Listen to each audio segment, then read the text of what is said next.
అన్నదాత అన్నదాత మీ అన్నదాత చెమటోడ్చి ఆహారాన్నందించే రైతన్నా అనునిత్యం నీ కండదండగా నిలిచే నేస్తం ఎవరన్నా అన్నదాత అన్నదాత మీ అన్నదాత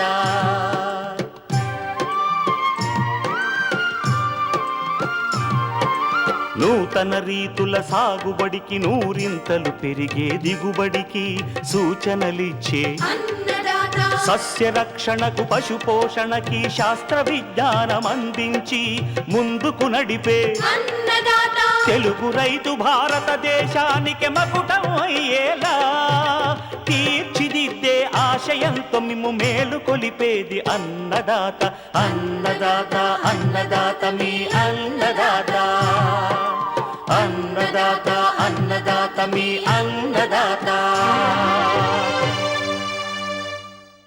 అన్నదాత ప్రేక్షకులకు నమస్కారం. ఈనాటి ముఖ్యాంశాలు: నెల్లూరు జిల్లాలో వరి మాగాణుల్లో అపరాల సాగు మెలకువలు, జీవకంచెగా ఉపయోగపడుతున్న వాక్కాయ చెట్టు, ఇంటినే ఒక బృందావనంగా మార్చుకున్న గుత్తికి చెందిన ఉపాధ్యాయ దంపతులు అనుభవాలు, ఇంకా జై కిసాన్ వ్యవసాయ సమాచారం.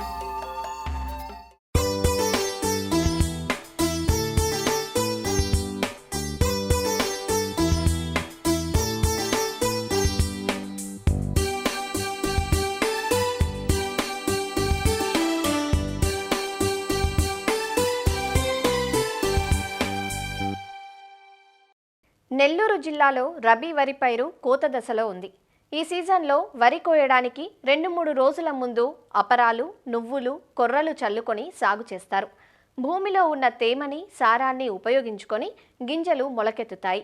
ఫిబ్రవరి నుంచి మార్చి వరకు అపరాలను వరి మాగాణుల్లో వేసుకోవచ్చు. అయితే ఈ విధానంలో సహజంగా ఉండే కలుపు, చీడపీడల సమస్యను సరైన యాజమాన్యంతో ఎదుర్కోవాలి. నెల్లూరు ప్రాంతానికి మాగాణికి అనువైన అపరాలను ఎన్నుకుంటే మంచి దిగుబడులు సాధించే అవకాశం ఉంటుంది. వరి మాగాణుల్లో అపరాల సాగు మెలకువల గురించి తెలియజేస్తున్నారు ఆచార్య ఎన్జీ రంగా వ్యవసాయ విశ్వవిద్యాలయం, నెల్లూరు జిల్లా వ్యవసాయ పరిశోధనా స్థానం శాస్త్రవేత్త డాక్టర్ వినీత. ఈ వరి మాగాణుల్లో అపరాల సాగు అనేది చేసుకున్నట్లయితే మనకు రైతుకు అనేది చాలా తక్కువ ఖర్చుతో కొంతవరకు ఆదాయం రావడానికి అవకాశం ఉంది. వరి మాగాణుల్లో అపరాల సాగు అని అంటే పెసర కానీ, మినుము కానీ వరి కోయడానికి కోతలకు ముందుగా దాదాపు 4 నుంచి 10 రోజులు లేదంటే ఒక వారం ముందుగా కూడా మనము పూర్తిగా నీటిని తీసివేసి ఈ పెసర కానీ, మినుమును కానీ మనము ఎకరాకి పెసర అయితే 8 నుంచి 10 కిలోలు, మినుము అయితే 10 నుంచి 12 కిలోలు వెదజల్లుకున్నట్లయితే పొలాన్ని దున్నుకునే పని లేకుండా ఖర్చు అనేది చాలా వరకు తగ్గుతుంది. అంతేకాకుండా ఈ వరి మాగాణుల్లో అపరాల సాగు వలన వరిలో ఉన్న తేమను వాడుకొని మనం ఈ పెసలు అనేది జర్మినేషన్ రావడం జరుగుతుంది. కాబట్టి ముఖ్యంగా ఈ 10 రోజులు ముందుగా వేయడం వలన మనకి కోత కోసే సమయానికి పెసర కానీ, మినుము కానీ 2 ఆకుల దశలో ఉంటుంది. పెసర వరకు మార్చి ఆఖరి వరకు వేసుకోవచ్చు, మంచి దిగుబడి వస్తుంది. అదే మినుము అయితే మార్చి 10వ తేదీ వరకు వేసుకోవాలి. ముఖ్యంగా ఈ పెసర రకాలను కానీ చూసినట్లయితే ఎల్జీజీ 607 అనే రకము, WGG 42 అనే రకము, LGG 630 అనే రకాలు మనకు ఈ వేసవి సాగుకి అనుకూలము. ఇంకా IPM 2-14 అనే రకం కూడా ఈ వేసవి సాగుకి అనుకూలము. మినుములో చూసుకున్నట్లయితే TBG 104 కానీ, తిరుపతి బ్లాక్గ్రామ్ TBG 129 కానీ, PU 31 అనే రకాలు కానీ ఈ వేసవి సాగుకు బాగా అనుకూలము. అయితే మనం విత్తనం చల్లిన తర్వాత ప్రీ ఎమర్జెన్స్ హెర్బిసైడ్ అంటే పెండిమిథలిన్ అనే కలుపు మందుని మనము ఒక ఎకరాకి 20 నుంచి 25 కిలోల ఇసుకలో కలుపుకొని పొలమంతా చల్లుకొని తర్వాత వాటర్ అంటే నీటితో మనం స్ప్రే చేసుకున్నట్లయితే మనకు చాలా వరకు కలుపు అనేది రాకుండా ఉంటుంది. వరికి వేసిన ఎరువుల్ని అపరాల సాగుకి ఉపయోగపడతాయి కాబట్టి ఎరువులను కూడా మనము చాలా వరకు తగ్గించుకోవచ్చు. తర్వాత నీటి తడులు కూడా అంటే మొదటి నీటి తడి కూడా అవసరం లేదు. కేవలము పూత సమయంలో ఒకసారి పిందెకట్టు దశలో ఒకసారి ఇరిగేషన్ కానీ ఇచ్చుకున్నట్లయితే పంట దిగుబడి చాలా బాగా వస్తుంది.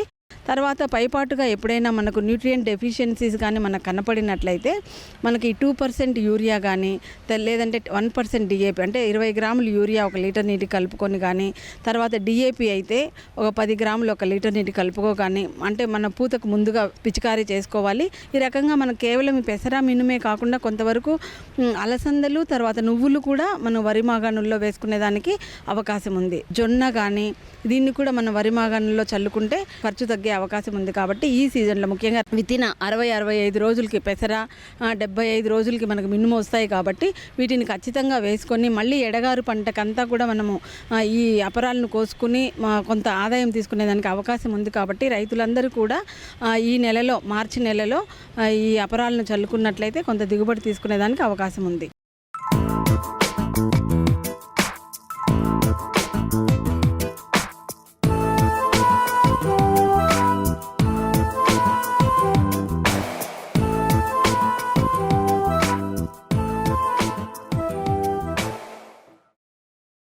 ఎర్రగా చూడముచ్చటగా ఉన్న ఈ కాయలనే కలిమికాయ అని, వాక్కాయ అని, ఆంగ్లంలో కరోండా అని పిలుస్తారు.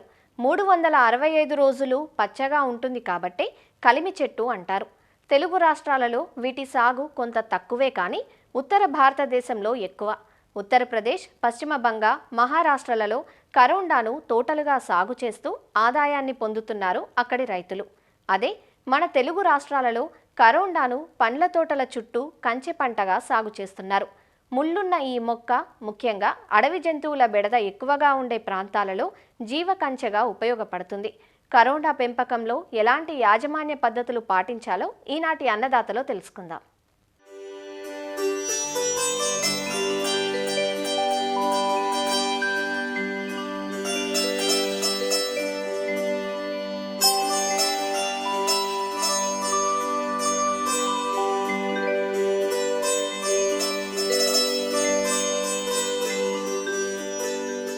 కరోండా, వీటిని కలిమికాయ, వాక్కాయ అని కూడా పిలుస్తారు.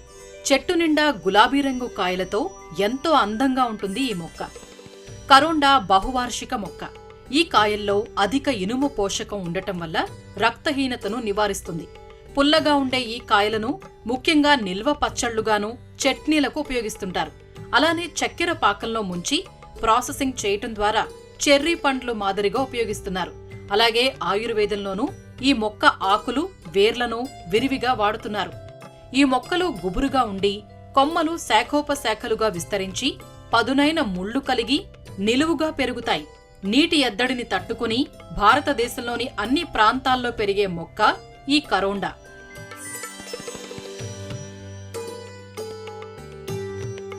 కరోండా ఉష్ణ సమశీతోష్ణ మండలంలో బాగా పెరుగుతుంది. 45 డిగ్రీల ఉష్ణోగ్రతను సైతం ఈ మొక్క తట్టుకుంటుంది. అధిక వర్షాలు, చలి, నీటి నిల్వను తట్టుకోలేదు. తెలుగు రాష్ట్రాల్లోని అన్ని జిల్లాల్లోనూ ఈ మొక్కను పెంచుకోవచ్చు. మెట్ట భూములు, చేల గట్లపైన, పండ్ల తోటల చుట్టూ కంచె పంటగా, రోడ్లకు ఇరుప్రక్కలా, అలాగే ఏక పంటగా కరోండాను సాగు చేసుకునే వీలుంది. మురుగునీటి సౌకర్యమున్న చల్కా నేలలు, గరప నేలలు, ఎర్ర నేలల్లో ఈ మొక్కల పెరుగుదల బాగుండి అధిక దిగుబడినిస్తాయి. ఈ మొక్కను విత్తనం, వేరు లేదా కాండపు కత్తిరింపుల ద్వారా ప్రవర్ధనం చేయవచ్చు. నర్సరీల్లో నారు మొక్కలు పెంచుకుని నాటుకోవచ్చు. 50 సెంటీమీటర్ల పొడవు, వెడల్పు, ఎత్తు ఉండేలా గుంతలను తీసుకోవాలి. పై మట్టికి 10 కిలోల పశువుల ఎరువు కలిపి గుంత అడుగు భాగాన్ని పూడ్చి మొక్కలను నాటుకోవాలి. ప్రధాన పంటగా సాగు చేయాలి అనుకున్నప్పుడు మాత్రం వరుసల మధ్య, మొక్కల మధ్య ఎటు చూసినా 6 అడుగుల ఎడం ఉండేలా చూసుకోవాలి. అదే కంచె పంటగా పెంచాలంటే ఫెన్సింగ్ వెంబడి 3 అడుగుల దూరం వదిలి మొక్కల మధ్య 3 నుంచి 4 అడుగుల ఎడంతో నాటుకోవాలి. మార్చి మాసంలో పూత ప్రారంభమై జులై, ఆగస్టు మాసాలకు పండ్లు పక్వానికి వస్తాయి. పూత తెలుపు రంగులో ఉండి పిందెలు మీగడ రంగులో ఉంటాయి. పక్వత చెందిన కాయలు గులాబీ రంగులో ఉంటాయి. బాగా పండిన కాయలు నలుపు రంగుకు మారుతాయి. నాటిన 2 సంవత్సరాలకు ఒక్కో మొక్క 200 నుంచి 300 కాయల దిగుబడినిస్తుంది. కాపుకొచ్చిన మొక్కలకు జూన్, జులై మాసంలో ఒక్కో చెట్టుకు 10 నుంచి 15 కిలోల పశువుల ఎరువు వేయటం వల్ల మంచి దిగుబడులు పొందొచ్చు. 5 సంవత్సరాల వయసున్న ఒక్కో మొక్క నుంచి 5 నుంచి 7 కిలోల కాయ దిగుబడి వస్తుంది. ఇలా కంచె పంటగా సాగు చేయటం ద్వారా అడవి జంతువుల నుంచి పంటను రక్షించుకోవడమే కాదు, ఆదాయాన్ని పొందవచ్చు.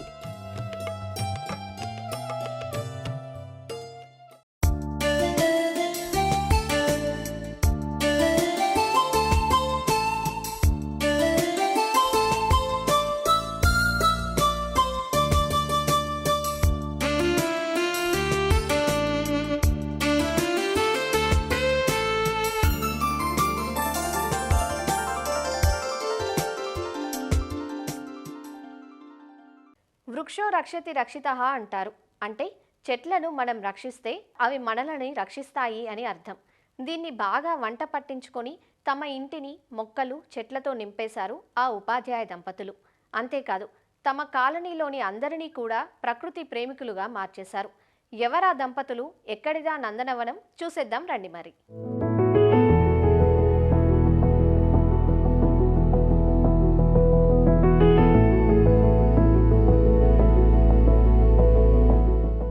నిండైన పచ్చదనం, సుగంధ వాసనలతో కూడిన చల్లటి గాలి, ఇల్లంతా ఓ నందనవనంలా కనిపిస్తోంది కదూ.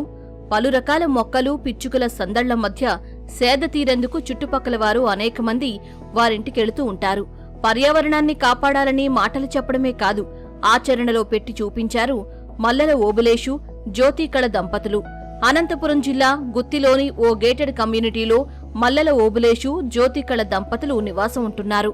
ఓబులేషు ప్రధానోపాధ్యాయుడిగాను, జ్యోతికళ టీచర్గాను పనిచేస్తున్నారు. 7 సంవత్సరాల క్రితం 8 సెంట్ల స్థలాన్ని కొనుగోలు చేసి అందులో 3 సెంట్లలో ఇంటిని నిర్మించుకున్నారు. మిగిలిన 5 సెంట్లలో మొక్కలు పెంచుతున్నారు. ప్రకృతి పరిరక్షణపై విద్యార్థులకు పాఠాలు చెప్పడమే కాదు, ఆచరించి చూపాలని నిర్ణయించుకున్న ఓబులేషు దంపతులు 1000కి పైగా మొక్కలతో తమ ఇంటిని ఉద్యానవనంగా మార్చేశారు. ప్రకృతి మనకు చాలా ఇస్తోంది, దానికి తిరిగి మనం ఇవ్వాల్సింది చాలా ఉందని బాగా నమ్మే ఓబులేషు తన పెరటిని పలు రకాల మొక్కలతో తీర్చిదిద్దారు. తనకు మొక్కలతో పాటు ప్రకృతిని రక్షించడమంటే ఇష్టమని ఓబులేషు చెబుతారు. కూరగాయలు, ఆకుకూరలు, పండ్ల మొక్కలతో పాటు పలు రకాల ఔషధ మొక్కలకు కూడా తమ బృందావనంలో చోటు కల్పించారు. 7 సంవత్సరాలుగా పాఠశాల నుంచి ఇంటికి రాగానే రోజూ 2 గంటల పాటు తోట పని చూసుకుంటారు. గోరింటాకు మొక్క మొదలు నేరేడు, తులసి, జామ, సపోటా, దానిమ్మ, కూరగాయలు, ఆకుకూరలు అనేకం ఈ ఇంటి ఆవరణలోనే దొరుకుతాయి. పెరట్లో నాటిన మొక్కలకు చీడపీడలు సహజంగానే వస్తూ ఉంటాయి. అయితే ఓబులేషు రసాయనిక మందులు మాత్రం వాడ్డం లేదు. పాఠశాల సెలవు రోజుల్లో ఆకులు, గోమూత్రంతో కషాయం చేసుకుని నిల్వ ఉంచుకుని అవసరమైనప్పుడు మొక్కలపై పిచికారీ చేస్తూ ఉంటారు. 2019 నుంచి మొట్టమొదట ఒక మొక్కతో స్టార్ట్ చేసి ఇలాగ ఎన్నో మొక్కలు, తర్వాత రకరకాల కాయగూరలు, ఆకుకూరలు, పండ్లు, తర్వాత వాటిని సంరక్షిస్తూ కాపాడుతూ వాటితోనే జీవిస్తూ వాటితోనే నేర్చుకుంటూ రకరకాల మెథడ్స్ను ఫాలో అయ్యి, అంటే ప్రూనింగ్ ద్వారా కానీ లేకపోతే కటింగ్ ద్వారా లేదా వాటిని మొక్కలను ఉత్పత్తి చేయడము, ఇలాగే అభివృద్ధి చెందుతూ దాదాపు ఈనాటికి గార్డెన్ మంచి రూపం దాల్చింది. పర్యావరణ పరిరక్షణలో వ్యక్తిగతంగా మనం పాల్గొంటేనే ఈ పర్యావరణం అనేది సక్సెస్ అవుతుంది. మన సొంతంగా స్ఫూర్తి కలిగి ఉండాలి. ప్రతి ఒక్కరు కూడా ఒక మొక్క నాటాలి, దాన్ని అభివృద్ధి చేయాలి, పర్యావరణాన్ని సమతుల్యతను కాపాడాలి. పండ్ల రకాల మొక్కలు ఉన్నాయి, తర్వాత ఆక్సిజన్ సంబంధించిన మొక్కలు ఉన్నాయి, తర్వాత కూరగాయల పండ్ల మొక్కలు ఉన్నాయి, తర్వాత వృక్షాలు ఉన్నాయి, పండ్ల నేరేడు ఉంది, ఇట్లా రకరకాల మొక్కలన్నీ కూడా ఉన్నాయి. ఇవే కాకుండా మనకు అంటే కాయగూరలు, వంకాయ, టమాటా, మిర్చి, ఇట్లా రకరకాల పంటలు మనము రోజు వాడేవి కాయగూరలు మనం పండించుకుంటే ఆర్గానిక్ ద్వారా మనకు ఎంతో మేలు జరిగినట్లా జరుగుతుంది సార్. ఆర్గానిక్ పద్ధతిలో పండించాలనే ఉద్దేశంతో నేను దీన్ని గార్డెన్కు మూవ్ అయ్యాను. న్యాచురల్గా అంటే ముఖ్యంగా వచ్చేసి మన సహజ సిద్ధంగా తయారైన ఎరువులతోనే తయారు చేయడం వల్ల మన ఆరోగ్య పరిస్థితి మెరుగుపరచుకోవడం కాకుండా ఇంకా మిగతా వాళ్ళు కూడా ఇన్స్పిరేషన్గా ఉంటుంది. నీమ్ ఆయిల్, వేప నూనె, తర్వాత వచ్చేసి జీవామృతం ముఖ్యంగా తయారు చేసుకుంటే మన మొక్కలు అన్నిటికీ కూడా మంచి పోషకాలు ఇచ్చిన వాళ్ళు మొత్తము. అదే రకంగా నీమ్ ఆయిల్ అనేది మనకు వేప నూనె ద్వారా పెస్ట్ అటాక్ లేకుండా చేయొచ్చు. తర్వాత రకరకాల ఇక్కడ మస్టర్స్ కేక్ కావచ్చు, ఇక్కడ బనానా ఫర్మెంట్స్ కావచ్చు, లేకపోతే OWDC రైస్ ఫ్లోర్ కానీ ఇట్లా రకరకాల మనము ఆర్గానిక్ పద్ధతిలో వాటికి ఎరువులు వేయడం వల్ల మంచి పోషకాలు దిగుబడి సాధించడానికి అవకాశం ఉంటుంది. ప్రతి వచ్చిన సీడ్ని ప్రతిసారి ఒక సీడ్ను కూడా ఎత్తిపెట్టి దాన్ని తీసుకొని ఆర్గానిక్ పద్ధతుల్లో దాన్ని స్టోర్ చేసుకుంటాను. మళ్ళీ మిగతా వాళ్ళకి ఇవ్వడం అయితే కావచ్చు, నేను మళ్ళీ తిరిగి ఈసారి పంట పండించడంలో కానీ నాకు ఎంతో సహకారంగా ఉంటుంది. ఈ ఆర్గానిక్ సీడ్ బ్యాంక్ నేను తయారు చేయడం వల్ల నాకు ఎంతో ఉపయోగం ఉంది. అక్కడ వీట్ గ్రాస్ అనేది డైలీ రెగ్యులర్గా తీసుకుంటాము. ఆ వీట్ గ్రాస్ వల్ల మనకు బ్లడ్ సెల్స్ అనేవి బాగా పెరుగుతాయి, ఇంప్రూవ్ అవుతాయి. ఇందుకోసం ఈ సెటప్ అంతా కూడా నేను తయారు చేసుకున్నాను. ఈ తయారు చేసిన విధానం చూసి చాలామంది కూడా ఇన్స్పిరేషన్ అయ్యారు. మేము కూడా అలాగే తయారు చేసుకుంటామని చెప్పేసి ఎంతోమంది ఇప్పుడు గార్డెన్ ఇంట్రెస్ట్ ఉన్న వాళ్ళందరూ కూడా ముందుకు వస్తున్నారు. ఇది చాలా మంచి పరిణామం అనుకుంటున్నాను. ఆర్గానిక్ ద్వారా చేయడం వల్ల మనకు తేనెటీగలు వస్తాయి, బటర్ఫ్లైస్ వస్తాయి, తర్వాత పక్షులు వస్తాయి. ఇవన్నీ కూడా మన దగ్గర రావడానికి ఎంతో అవకాశం ఉంటుంది. నేచర్ని మనం దగ్గర రప్పించుకోవాలి, కానీ నేచర్ని మనం దూరం చేసుకోకూడదు ఎప్పుడు కూడా. ఇంటి పెరట్లో కాస్తున్న కూరగాయలు, పండ్లు తమ కుటుంబానికి ఏడాది పొడవునా సరిపోతాయంటున్నారు ఓబులేషు భార్య జ్యోతి కళ. తాము వాడుకోగా మిగిలిన కూరగాయలను ఇరుగు పొరుగు వారికి పంచుతున్నారు. సపోటా, దానిమ్మ, జామ, నేరేడు పండ్లలో ఏడాది పొడవునా సీజన్ వారీగా అన్నీ తమ ఇంటి పెరటి నుంచే తీసుకుంటున్నామంటున్నారు జ్యోతి కళ. తమ ఇంటికి ఎవరైనా అనుకోని అతిథులు వచ్చినప్పుడు కూరగాయల కోసం వెతుక్కునే పని లేకుండా పెరటి నుంచి క్షణాల్లో తాజా కూరగాయలు తీసుకుంటున్నట్లు జ్యోతి కళ చెబుతున్నారు. మేము 5 years నుంచి గార్డెన్ పెంచడం జరిగింది సార్. ఇందులో కూరగాయలు, పండ్లు, ఆకుకూరలు, పూల చెట్లు, ఆయుర్వేద మొక్కలు, అలాగే వాస్తుపరంగా కొన్ని మొక్కలు కూడా ఉన్నాయి సార్. మాకున్న 5 సెంట్ల స్థలంలో ఈ గార్డెన్ని అభివృద్ధి చేశాము. మాకు ఇంటికి కావాల్సినవన్నీ ఇందులోనే దొరుకుతున్నాయి. కాలనీలో వాళ్ళు కూడా చాలామంది విజిట్ చేస్తూ ఉంటారు సార్. వాళ్ళకు కూడా చాలా ఇంప్రెస్ అయ్యారు. వాళ్ళకు కూడా మేము వాళ్ళు అడిగిన మొక్కలని ఇస్తూ ఉంటాము. వాళ్ళు ప్రతి ఒక్కరూ వాళ్ళ ఇంటి ముందు మొక్కలు నాటుకొని చాలా అభివృద్ధి చేసుకోవడం జరిగింది సార్. వెజిటబుల్స్ కానీ, ఆకుకూరలు కానీ, లేదా కరివేప కానీ ఫ్రెష్గా దొరుకుతుంది. అది తీసుకొని వాడుకోండి సార్. తామొక్కరమే పర్యావరణాన్ని కాపాడితే చాలదనే ఉద్దేశంతో కాలనీలోని అందరినీ మొక్కల ప్రేమికులుగా మార్చేశారు. పెరటి మొక్కల నుంచే కాకుండా తాను పాఠశాలకు వెళ్లే దారిలో చెట్ల నుంచి లభించిన విత్తనాలను జాగ్రత్త చేయడానికి విత్తన బ్యాంకును ఏర్పాటు చేశారు.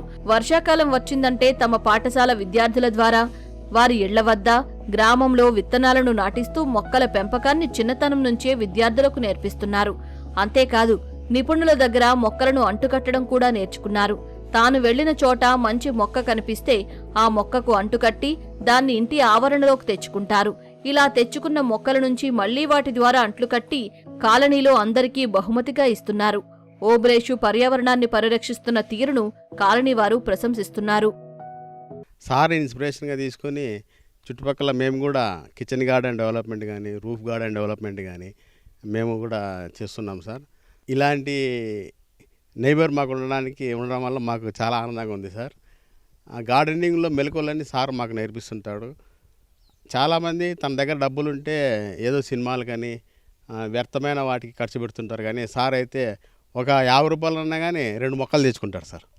అలా కొత్త కొత్త రకాలు, కొత్త కొత్త వంగడాలన్నీ తయారు చేస్తూ సారు గార్డెన్ని చాలా అందంగా తీర్చిదిద్దినాడు సార్. సార్ దగ్గర ఒక పూల మొక్కలు, ఒక ఆకుకూర మొక్కలు, పండ్ల మొక్కలే కాకుండా ఆయుర్వేదానికి సంబంధించిన చాలా మొక్కలు కూడా ఉన్నాయి సార్. మేము కూడా మాకు ఎప్పుడన్నా అవసరమైనప్పుడు మేము కూడా మాకు కూడా ఇస్తుంటాడు, గిఫ్ట్గా ఇస్తుంటాడు. సార్ తన వృత్తిరీత్యా తన సమయాన్నంతా స్కూల్లో చేస్తూ కూడా తన మిగిలిన సమయాన్ని ఈ విధంగా గార్డెనింగ్కి ఉపయోగిస్తుంటాడు. తాము నివసించే గేటెడ్ కమ్యూనిటీలో తన ఇంటినే కాదు కాలనీలో ప్రతి ఇంటిలో పచ్చదనం ఉండేలా చేస్తున్నారు. వీరి నందనవనంలో చెట్లకు పదుల సంఖ్యలో పిచ్చుకలు ఆవాసాలు ఏర్పాటు చేసుకున్నాయి. నిత్యం వారిల్లు పిచ్చుకల కిచకిచలతో సందడిగా ఉంటుంది. ఓబులేషు దంపతుల పెరటి తోటను, పిచ్చుకల సందడిని చూడ్డానికి వారాంతపు సెలవులో అనేక మంది వారింటికి వస్తూ ఉంటారు. చుట్టుపక్కల పాఠశాలల నుంచి అక్కడి ఉపాధ్యాయులు పిల్లలను తీసుకొచ్చి పర్యావరణ పరిరక్షణను ప్రత్యక్షంగా చూపిస్తూ విద్యార్థి దశ నుంచే ప్రోత్సహిస్తున్నారు. పర్యావరణ పరిరక్షణ కోసం ఈ దంపతులు చేస్తున్న కృషి అభినందనీయం.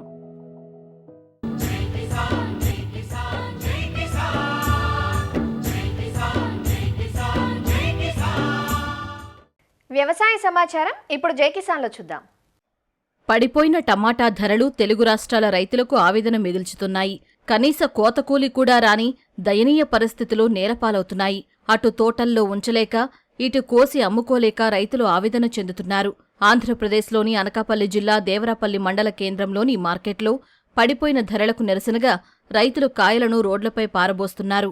సమీప మండలాల నుంచి రైతులు పెద్ద ఎత్తున కాయలను తీసుకురావడంతో ఒక్కసారిగా ధర పడిపోయింది. కిలో టమాటా ₹2 కూడా పలకని పరిస్థితి. ఎకరా సాగుకు 30,000 నుంచి 40,000 వరకు పెట్టుబడి అవుతూ ఉండగా చేతికి అప్పులే మిగులుతున్నాయంటూ రైతులు తీవ్ర ఆవేదన చెందుతున్నారు. దేవరాపల్లి హోల్సేల్ కాయగూరల మార్కెట్ ఏదైతే ఉందో దీనికి 100 ఏళ్లు చరిత్ర కలిగినటువంటి కాయగూరల మార్కెట్ ఇది. ఒకప్పుడు వంకాయ బరంపురం, ఒరిస్సా, ఇతర రాష్ట్రాలకు వెళ్ళినటువంటి చరిత్ర కలిగినటువంటిది ఇది. దీన్ని ఈరోజు దళారీలు ప్రభుత్వం నిర్వీర్యం చేసి రైతాంగాన్ని ఈరోజు సర్వనాశనం చేసేటువంటి పరిస్థితికి ఈ రోజు పాలకవర్గాలు తీసుకొచ్చాయి. ప్రధానంగా ఈ రోజు టమాటా సీజన్ అటువంటిది. రైతులు ఎకరాకి 30,000 40,000 రూపాయలు పెట్టుబడి పెట్టి టమాటాలు పండిస్తే వాళ్ళేమో ఇక్కడ మార్కెట్ తీసుకొస్తే కొనే నాదుడే లేడు. 30 రూపాయలకి 50 రూపాయలకి టమాటాలు ఈ రోజు దళారీలు కొనేటువంటి పరిస్థితి ఉంది. ఒకవేళ దాచుకుందామంటే ఇక్కడ కోల్డ్ స్టోరేజ్ కానీ నిలువ నీడలేటువంటి పరిస్థితి. ఇక్కడ ఎండొచ్చినా వానొచ్చినా పశువుల కన్నా అధ్వానంగా ఈ రోజు రైతులు చూస్తుంటారు. పార్వతీపురం, మన్యం జిల్లాలోనూ టమాటా సాగుదారులది ఇదే పరిస్థితి. పంట చేతికొచ్చే సమయంలో పడిపోయిన ధరలతో రైతులు తీవ్ర ఆందోళన చెందుతున్నారు. కనీస కోతకూలీ కూడా వచ్చే పరిస్థితి లేక కొంతమంది రైతులు తోటలను వదిలేస్తుంటే మరికొంతమంది తోటలను దున్నేసేందుకు సిద్ధమవుతున్నారు. కొనడోరు బాగుందని టమాటా వేసాం. కనీసం ₹3 కూడా కొన్నోళ్ళు లేరు. దానివల్ల టమాటా తోట రైతులందరూ నష్టపోయి టమాటీ నేకం దున్నేద్దామని అనుకుంటాను. దాయనానికి ఏదైనా కూలర్ లాంటివి కానీ ఏర్పాటు కానీ చేసి ఉంటే కంపల్సరిగా అవి అందులో పెట్టి రైతులు దాయనానికి లేకపోవడం వల్ల రైతులు నష్టపోయి అప్పుల పోలు అయిపోయి అవుతుంది. పంట వేసానండి. ₹80,000 మదిపోయింది. ఒక మనిషిని పెడితే ₹300, 8కి వచ్చి 1 గంటకి వెళ్ళిపోతే, అదే 9కి వచ్చి 5 వరకు ఉంటే 400. వాళ్ళకి భోజనాలు, మళ్ళీ మధ్య మధ్యలో డ్రింకులు, 25 కేజీలు ఒక కేటు, అదే ₹30 వస్తుంది. కూలికి కూడా రాలేదు. వదిలేక ఏరేసి అలా కుప్పలు వేస్తాను. చూడండి ఇవి కుప్పలు. ₹80,000 పోయి ఒక ఎకరన్నరకి. నేను 40-50 సంవత్సరాల నుండి చేస్తానండి టమాటే. ఇది 2-3 సార్లు అయింది ఇలాగా. ₹10 కూడా ఒకప్పుడు అయిపోయింది కేటు. మరి ఎందుకని మానేసి ఏకంగా వదిలేసాం. ఒక 20 సంవత్సరాలు బట్టి వ్యవసాయం చేస్తాను. ప్రతి సంవత్సరం కూడా పర్వాలేదు, కానీ ఒక్కొక్క సంవత్సరం అయితే ₹10 అయిపోయింది. తర్వాత కాంచి ఈ సంవత్సరం ఏదో కౌలుకి చేశాను. కౌలుకు చేసిన తర్వాత లీజు కూడా కట్టలేకపోతాను. 10 ట్రైలు పట్టుకొని వెళ్ళాను సాలూరు. 10 3 30 300కి వచ్చింది. అయ్యి ఆటో వాడికి 200 ఇచ్చాను. ₹100 ఏమొచ్చి టిఫిన్ చేశాను. తర్వాత లాస్ట్కి వచ్చేసరికి ఒక ₹20 మిగిలింది. ఏడు సార్ ఇలాంటి వ్యవసాయం అయితే మేమేం బాగుపడతాము. 25 కిలోలు ఉండే క్రేటుకు ప్రస్తుతం ₹30 పలుకుతోందని రైతులు వాపోతున్నారు. ఏళ్లుగా టమాటా సాగు చేస్తున్నామని ఈ ఏడాది ధరలు భారీగా పతనమయ్యాయంటూ ఆవేదన చెందుతున్నారు. టమాటా సుమారు ఎప్పటి నుండో 10-15 సంవత్సరాలు బట్టి మేము టమాటా పంట ప్రతి సంవత్సరం వేస్తున్నామండి. డిసెంబర్, నవంబర్, జనవరి రేట్ ఉంటుంది. ఉండేటప్పుడు అనమాట వర్షాలకు దెబ్బతిని మొత్తం పంట నాశనం అయిపోయి అలాగ లాస్ అయిపోతాను. జనవరికి ఫిబ్రవరికి వచ్చేసరికి పంట వస్తుంది అనేసరికి, చేతికి వస్తుంది అనేసరికి దిగుబడి చాలా ఎక్కువ వచ్చినా సరే రేట్ అసలు కనీసం మద్దతు ధర అనమాట కేజీ ₹1 కూడా పలికే అవకాశం లేకుండా పోతుంది. ఇప్పుడు మేము పండించిన పంట బాగానే పండింది. పండిన పంట అసలు అమ్ముకోవడానికి కనీసం కూలీకి కూడా ఇవ్వడానికి డబ్బులు రాకపోవడంతో మేమన్నమాట ట్రాక్టర్ పెట్టి దున్నించేద్దామని డిసైడ్ అయ్యాం. టమాటో వచ్చి ఒక 4 ఎకరాలు వేసాము. ఇప్పుడు నవంబర్, డిసెంబర్లో గిట్టుబాటు ధర ఉండేది, కానీ ఇప్పుడు లేదు. ఇది ఇప్పుడు టై వచ్చి ₹30, ₹20 పలుకుతుంది. అది ఏరాలంటే కనీసం వాళ్ళ కూలి కూడా రావట్లేదు. ఆవిడ ఖర్చు అయినా ఇప్పుడు అలా వదిలేలేము. ఏర్లకి అలా చూస్తాము. ఎకరన్నర టమాటా వేసాము. 80,000 మదుపు అయ్యింది. వేసినప్పుడు రేటు ఉండేది, ఇప్పుడు లేదు. నేపన్న పెట్టాలంటే ₹300 సాయంత్రం 1 గంట వరకే ఉంటారు. వాళ్ళకి 300 ఇచ్చితే మేము పొద్దున్న కష్టపడినా ₹300 500కి ఏమే రాలేదు. కానీ చూస్తే ఏరబుద్ధి వేస్తుంది. మార్కెట్కి వెళ్తే ఎవ్వరు తీసుకోలేదు. దున్నేదానికి డిసైడ్ అయ్యాము. టమాటా దిగుబడులు ఇబ్బడి ముబ్బడిగా ఉన్న సమయంలో పంట వృధా అవ్వకుండా నిల్వ వసతులు ఏర్పాటు చేయాలంటూ రైతులు కోరుతున్నారు. అలానే ఉప ఉత్పత్తుల తయారీని ప్రోత్సహిస్తే తమకు నష్టాలు తప్పుతాయంటూ అధికారులను వేడుకుంటున్నారు. మరిన్ని విభిన్న అంశాలతో రేపటి అన్నదాతలో మళ్ళీ కలుసుకుందాం. నమస్కారం. అన్నదాతలు తమ సందేహాలు, సమస్యలను 1800-425-4085 టోల్ ఫ్రీ నెంబర్లో ఉదయం 10 గంటల నుంచి 11 గంటల మధ్య పని దినాలలో సంప్రదించగలరు. ఈ కార్యక్రమాన్ని యూట్యూబ్లో www.youtube.com/annadaata ETV లింక్ ద్వారా వీక్షించవచ్చు.